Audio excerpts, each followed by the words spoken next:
nk'uko mubibona turi ku rukiko aho uwo rizagwira Florien wamamaye nka Yampano muhanzi akaba umuririmbyi w'umuziki wababariwe n'umugore we yamaze gusabirwa gufungwa by'agateganyo.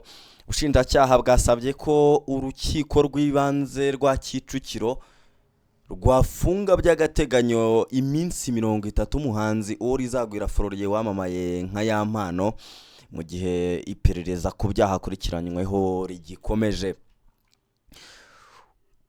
Urubanza rwe rwabaye kuri uyu wa kabiri tariki ya kabiri nyine nk'uko ndi kubibabwira. Ubu ngubu turacyari no ku rukiko nyine nk'uko muri kugenda mubibona.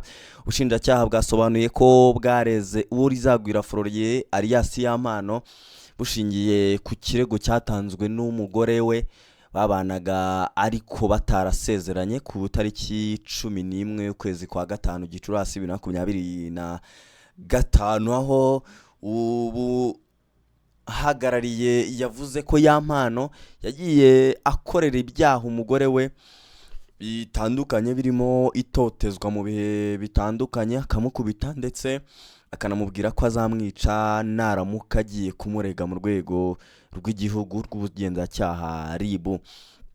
Bwerekanye kandi ko bumukurikiranyweho ibyaha bitandukanye birimo gukomeretsa ku bushake, gukoresha ibikangisho, kwangisha ikintu cy'undi, ubwinjiracyaha mu cyaha cy'ubwicanyi, kunywa urumogi ndetse n'ifungiranwa ry'umuntu mu buryo butemewe n'amategeko. Ku cyaha cyo gukomeretsa ubushinjacyaha bwagaragaza ko abatangabuhamya batandukanye bemeza ko Yampano yakubitaga umugore we uzwi nka Vava. Ku cyaha cy'ubwinjiracyaha rero ndetse n'ubwicanyi ubushinjacyaha bwo bugasobanura ko umugore we Yampano yavuze ko ubwo batonganagiraga mu modoka Yampano yamusabye guhita yisohokamo. Icyo gihe undi ngo yarasohotse koko ariko ahita atega moto, ngo nyuma Yampano amugonga amuturutse inyuma, we n'umumotari bagwa hasi. Rero wari umutwaye bwo uwo mumotari nyine witwa Usengimana wari umutwaye kuri moto yemeje ko Yampano yamugonze koko, ndetse hari na raporo ya mobile money yerekana ko yahawe ibihumbi 50 by'amafaranga y'u Rwanda na Yampano nyuma yo kumugonga. Ibyo ngibyo nyine nabyo ni bimwe mu byo ubushinjacyaha bwagendaga buzana nk'ibimenyetso by'uko koko Yampano icyo cyaha cy'ubwinjiracyaha nyine yaba yaragikoze. Ubwo rero mu ibazwa rya Yampano yemeje ko anywa ibiyobyabwenge koko, ariko ngo yari ari mu nzira zo kubireka, aho Yampano ngo mu bipimo yafashwe ngo yasanzwemo igipimo cyo hejuru mu mubiri we mu gukoresha ibiyobyabwenge mu bwonko bw'urumogi kiri ku kigero c'166, mu gihe umuntu usanzwe ataba agomba kurenza byibuze hagati ya 0.2 n'ikigero cya 20%. Ubushinjacyaha rero bwasabiye Yampano gufungwa iminsi 30 y'agateganyo mu gihe iperereza ku byaha bitandukanye akurikiranyweho rigikomeje, kandi ko hari n'impamvu zikomeye zituma akekwaho ibyaha. Yampano yemeje ko nyuma y'uko hasakaye amashusho ye n'umugore we batera akabariro ari bw'amakimbirane ye n'umugore we ngo yatangiye, ndetse mu byaha aregwa Yampano yemeye ko mu bihe bitandukanye bashyamiranaga n'umugore we ariko ngo bakongera bakiyunga. Nyine urumva ushobora gutekereza ese kuki bahoraga bashwana ariko nyuma bagakomeza kubana kandi hazamo uko kutumvikana. Yampano wasobanura ko yego barashwanaga ariko nyuma bakongera bakiyunga. Ndetse ku cyaha cy'ubwinjiracyaha rero mu bwicanyi Yampano yemeye ko bashyamiranye n'umugore we mu modoka bapfa ibihumbi 10 yaragiye koherereza umukobwa wari umwitabaje ko arwaje umwana mu bitaro bya Kacyiru. Ubwo ako kantu tugasobanure neza. Yampano we n'umugore we bari mu modoka ngo hari umucuti w'umugore wa Yampano Vava, umucuti wa Vava wahamagaye vava amubwira ko arwaje umwana mu bitaro bya Kacyiru, amusaba 10,000. Mu kubusaba 10,000 rero ubwo bari bari mu modoka, ya mpano ntabwo yigeze abyumva kimwe n'umugore we bari bari kumwe muri iyo modoka.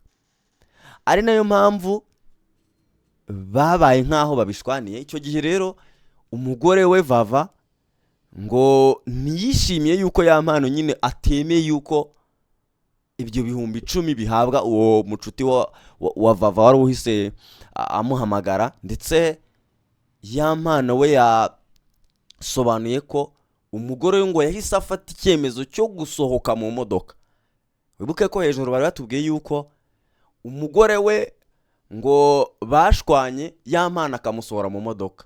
Ahangaha ya mpano rero we yaburanye avuga yuko umugore we atishimiye icyemezo cyo kwanga guhabwa amafaranga yo guha uwo mucuti we, ahubwo agahita yivumbura agasohoka mu modoka. Naho ngo yari yerekeje nyine, yari aherekeje umugabo we muri sauna. Icyo gihe nyine bari mu modoka, ya mpano yari agiye muri sauna. Umugore we akimara kumwaka amafaranga yo guha uwo mucuti we, ya mpano yamwimye, umugore we ahita afata icyemezo cyo kuva mu modoka. Ariko nyine ngo ya mpano abanza kubyanga, ngo ari nayo mpamvu ngo yivumbuye agasohoka mu modoka agiye kohereza wa mukobwa amafaranga nyine wa mucuti we wari umwitabaje ko arwaje umwana mu bitaro bya Kacyiru. Icyo gihe rero umugore we ntiyabyishimiye, ahita yisohokera mu modoka, ndetse ngo ava mu modoka iri kugenda, ngo ari naho yakomerekeye. Icyo kintu abantu bacyumve neza. Vava akimara gushwana n'umugore we yasohotse mu modoka, imodoka iri kugenda, ari nayo mpamvu ngo yakomeretse. Icyo gihe rero ya mpano mu rukiko yemeye ko ubwo yakataga imodoka aribwo yasanze umugore we afashe moto. Rero ngo ahita bagonga atabishaka, bagwa hasi. Ngo ariko ya mpano ngo yahise yihutira kujyana umugore we kwa muganga. Ibyo bintu mubihuze nyine, muduhe ibitekerezo muri comment, mumbwire uburyo icyo kintu muri kucyumva neza. Aho yasobanuye neza ko nyuma yo kuva kwa muganga k'umugore we atari yakomeretse cyane, nyine ngo baje kujya gusenga bajyanye rwose, ngo basabana n'imbabazi birarangira, bikomereza ubuzima bisanzwe. Rero ya mpano uwo Rizagwira Floriye rwose ngo mu rukiko ku bijyanye no kunywa ibiyobyabwenge yemeye ko yatangiye kubinywa kubera ikigare ubwo yajyaga mu wa gatatu w'amashuri yisumbuye, ariko we ngo atangiye gushaka kubireka nyine muri iyi minsi, ngo yari yaratangiye gushaka kubireka. Icyizere Physiotherapeutic Center nyine ni ikigo giherereye muri Kicukiro, kigira ngo yagiye nyine kugana iki kigo kugira ngo arebe ko yafashwa kugabanya ingano y'ibiyobyabwenge biri mu maraso ye, ku cyaha cyo gufungirana umuntu mu buryo bunyuranyije n'amategeko. Ya mpano yahakanye iki cyaha, ariko yemera ko iyo yabaga yarakaranyije n'umugore we yafungaga icyumba bombi barimo. Umushinjacyaha rero yahise abaza niba atarabikoraga agamije kumukubitira mu cyumba yafunze. Ya mpano arabihakana, ahubwo agaragaza ko yirinda ko amajwi yagera kure. Icyo gihe nyine ngo ya mpano yavugaga ko ngo yabikoraga, yafungaga icyumba bombi babaga barimo kugira ngo yirinde ko amajwi ari guturuka nyine muri icyo cyumba aho bari gushwanira atagera kure, akaba yagera nyine mu baturanyi. Umwunganira rero mu mategeko yagaragaje ko umugore wa ya mpano Uwineza Diane uzwi nka Vava nyine yanditse inyandiko asabira umugabo we imbabazi, ndetse anerekana ko bakongera kwiyunga ndetse bakanabana.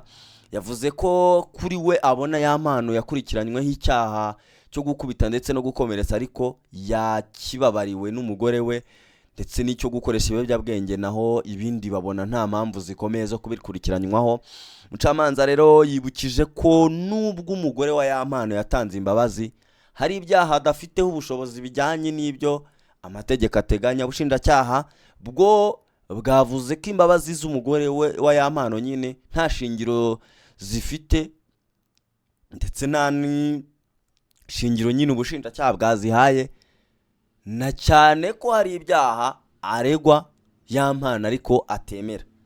Ya mpano rero yabwiye urukiko ko iminsi amaze afunzwe hari icyo yamwigishije, asaba kurekurwa akaburana ari hanze. Yasabye imbabazi rero ku byo yakoze, ndetse yemera ko bitazasubira ukundi, ndetse na cyane ko n'umugore we yamubabariye, kandi byabaye byose byari bishingiye ku makimbirane bari bafitanye mu muryango. Yanasabye urukiko kugira ngo ibyo rumutegeka kubahiriza kumufunga by'agateganyo. Icyemezo rero cy'urukiko kizatangazwa ku wa gatanu, tariki ya 5 Gicurasi saa 9 z'igicamunsi. Ubwo rero The Quick Times News nayo izaba ihabaye kugira ngo mumenye byinshi bicingiye nyine kuri uru rubanza rwa ya mpano ubu rizabwira Florier.